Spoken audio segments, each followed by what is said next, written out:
السلام علیکم ورحمۃ اللہ وبرکاتہ۔ پہلے آپ حضرت والا کا یہ بیان سنیں، انشاءاللہ اس پر کچھ تبصرہ ہوگا۔ کہ اس امت کا ہر بندہ داعی ہے، اس امت کا ہر بندہ داعی ہے، مگر یہاں ایک نقطہ سمجھنے والا ہے کہ دعوت منصوص ہے، نص میں ثابت ہے کہ امت کے ہر بندے کو دعوت دینی ہے، مگر اس کا طریقہ کار اللہ نے کھلا رکھا ہے۔ اس کا طریقہ کار کیا اللہ نے کھلا رکھا ہے؟ مختلف دور اور مختلف زمانوں میں دعوت دینے کے انداز مختلف رہے، چنانچہ اللہ تعالی نے اس امت میں شروع میں دعوت کا کام خلافت کے ذریعے سے لیا۔ خلفائے راشدین اللہ کے دین کو لے کر نکلے اور انہوں نے پوری دنیا کو دعوت دی، اسلم تسلم، یہ بھی دعوت کا ایک انداز تھا۔ تو امت کے ابتدائی حصے میں یہ دعوت کیسے چلی؟ خلافت کے ذریعے سے۔ پھر اس کے بعد ایک وقت آیا تو فقہا دنیا میں آئے، تو اللہ نے مدارس کی لائن سے دین کی دعوت کا کام، چنانچہ ایک محدث کے پاس 40,000 تک طلباء حدیث کی سماعت کے لیے آیا کرتے تھے۔ یہ دعوت تھی اللہ کی، جیسے درس قرآن سے دعوت دی جاتی ہے، درس حدیث سے دعوت دی جاتی ہے، اس وقت امت کے علماء دعوت دیتے تھے سب کو۔ یہ دعوت کا کام اس طرح آگے بڑھا اور اللہ نے اپنے دین کو پھیلایا۔ پھر ایک وقت آیا جب اللہ تعالیٰ نے مشائخ صوفیاء کے ذریعے سے اس کام کو آگے بڑھایا، چنانچہ شیخ عبد القادر جیلانی رحمۃ اللہ علیہ درس دیتے تھے، ہزاروں لوگ ان کے درس میں شریک ہوتے تھے۔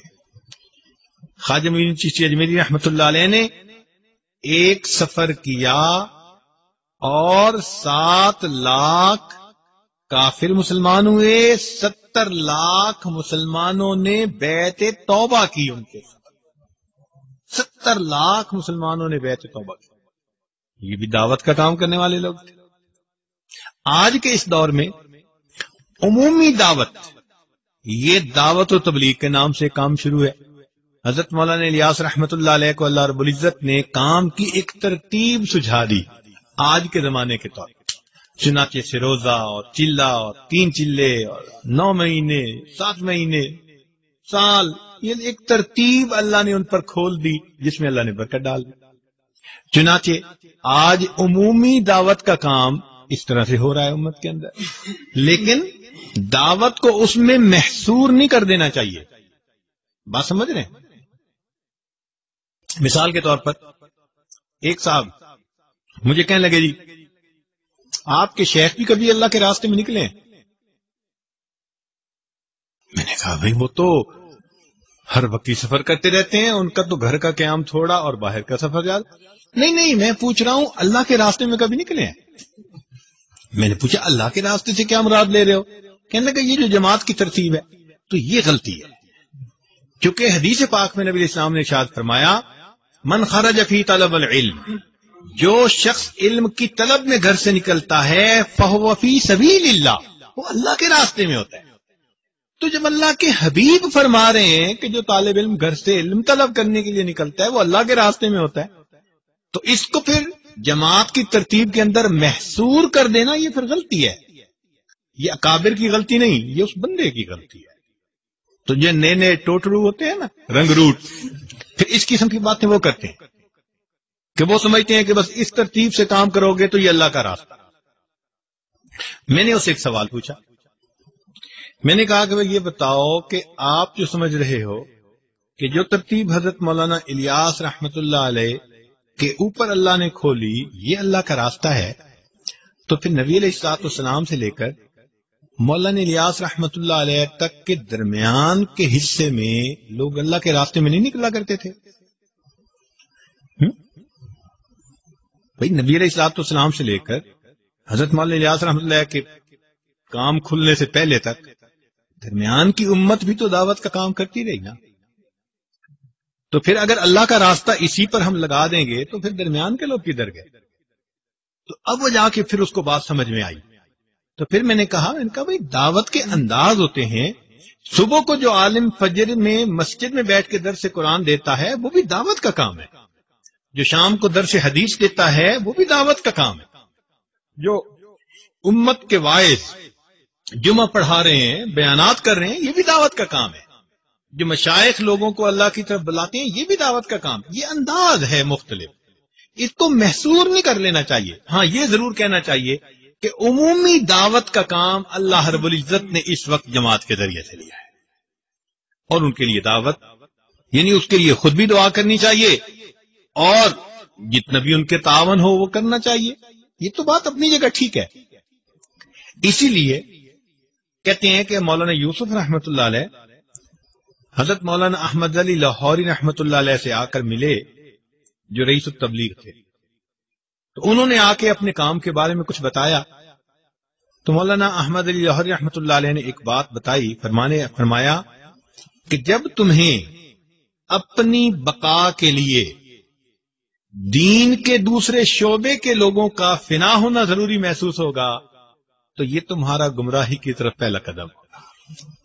جب تمہیں اپنی بقا کے لیے دوسرے شعبوں میں کام کرنے والے لوگوں کا فنا ہونا ضروری، تو اس لیے یہ بھی ایک غلط فہمی ہے کہ انسان یہ سمجھے کہ بس صرف یہ ایک دین کا کام ہے، مدارس والے دین کا کام کر رہے ہیں، اور یہ ترتیب نبی علیہ السلام سے چلی، اصحاب صفہ سے چلی اور آج تک چل رہی ہے۔ تو اس لیے طلباء کے ذہن میں یہ بات کھلی ہونی چاہیے کہ دعوت کا کام اللہ کی طرف سے منصوص قرآن و حدیث میں بتا دیا گیا ہے، لیکن طریقہ کار اللہ نے امت کے لیے کھلا چھوڑ دیا ہے۔ ہاں یہ ہے کہ دعوت کا طریقہ نور نبوت سے ماخوذ ہونا چاہیے، انداز نبوت کے خلاف نہیں ہونا چاہیے۔ اب جیسے ایک بندہ آ جائے جی میں ٹی وی پہ آ کر دین کی دعوت کا کام کروں گا، تو بھائی یہ چونکہ نبی علیہ السلام کے طریقے کے خلاف ہے، اس لیے اس میں نور نہیں، اس میں ظلمت ہوگی۔ بات سمجھ رہے ہیں؟ تو طریقہ کار ہر وہ ٹھیک ہوگا جو نور نبوت سے ماخوذ ہوگا، مگر اللہ نے اس کو کھول دیا۔ تو الحمدللہ اس وقت پوری دنیا کے اندر اس جماعت کے ذریعے سے اللہ تعالیٰ دین کا کام کروا رہے ہیں۔ ہماری دن رات کی دعائیں ہمارے ان بھائیوں کے لیے ہیں۔ اللہ تعالیٰ ان کی محنتوں کو قبول فرمائے اور ہمیں بھی اللہ تعالیٰ اس ترتیب پر چلنے کی توفیق عطا۔ جی ہاں ناظرین، دعوت و تبلیغ کا کام اس زمانے میں یہ بڑا اہم کام ہے۔ اللہ تعالیٰ نے اس زمانے میں اس کام کو چلا کر امت مسلمہ پر بڑا ہی احسان فرمایا ہے۔ اس کام کے انوار و برکات سے کون واقف نہیں ہے؟ اس کام کی بدولت اللہ تعالیٰ نے ہزاروں لوگوں کو ہدایت نصیب فرمائی ہے اور ہزاروں لوگوں کے علماء اور حفاظ بننے کا یہ کام سبب بنا ہے۔ اور ماشاءاللہ یہ دعوت و تبلیغ کے لوگ اپنی جان اور اپنا مال لے کر اللہ کے راستے میں جاتے ہیں اور اللہ سے کٹی ہوئی امت کو اللہ کی جانب بلاتے ہیں۔ اب دیکھیے، خود کا پیسہ لے کر، خود کی جان لے کر اور اپنے تقاضوں کو آگے پیچھے کر کے اتنی بڑی قربانی دے کر یہ جو کام کیا جا رہا ہے اور یہ جو عمل ہو رہا ہے، واقعتاً یہ قابل تعریف عمل ہے۔ لیکن صرف اسی کو اصل بنا کر اور اسی شعبے کو اہم بنا کر اور شعبوں کو حقیر نظر سے دیکھنا یہ بالکل غلط بات ہے۔ یہ آخرت کے لیے بڑے خسارے کی بات ہے۔ اور شعبے بھی وہ بھی اہم ہیں، وہ بھی کام ضروری ہیں اور وہاں بھی اہم کام ہو رہا ہے، اس کا استحضار ہونا چاہیے۔ اپنے شعبے کی فکر کرتے ہوئے اور شعبوں کو عظمت کی نگاہوں سے دیکھنا چاہیے۔ وہاں کے لوگوں کو برا کہنا اور وہاں کے لوگوں کو صرف اس وجہ سے نظر انداز کرنا کہ ان کا وقت جماعت پہ نہیں لگا ہے، یہ بڑی بری بات ہے۔ آپ انہیں میٹھے لب و لہجے میں سمجھائیں، جی ہاں یہ دعوت و تبلیغ کا کام بڑا اچھا کام ہے، جو اس میں وقت لگاتا ہے اس کام کی نوعیت اور اس کام کے بارے میں اسی کو پتہ چلتا ہے۔ وہ جب دیہاتوں میں چل پھرے گا اور جہاں بے دینی کے ماحول میں لوگ اس کی دلدل میں پھنسے ہوئے وہاں چلے گا، اسے احساس ہوگا کہ دعوت و تبلیغ جو کام ہے اور اس کام کو جو لے کر کھڑے ہیں وہ کتنی عرق ریزی سے اس میں محنت کر رہے ہیں۔ انہیں اس کا احساس ہوگا، لیکن اس کام میں رہتے ہوئے کسی کو طعن و تشنیع کرنے کا وہ کسی کو حق نہیں ہے، بڑی بری بات ہے اور اپنے اعمال کو وہ ضائع کرنے والی بات ہے۔ حضرت والا نے اپنے بیان میں بڑی خوبصورتی سے اس بات کو سمجھانے کی کوشش کی ہے۔ ہم لوگوں کو چاہیے حضرت والا کی ان باتوں کو سمجھنے اور اس پر عمل کرنے کی کوشش کرنی چاہیے۔ انشاءاللہ نیت ہوگی، بات بھی سمجھ میں آئے گی اور عمل کرنا بھی آسان ہوگا۔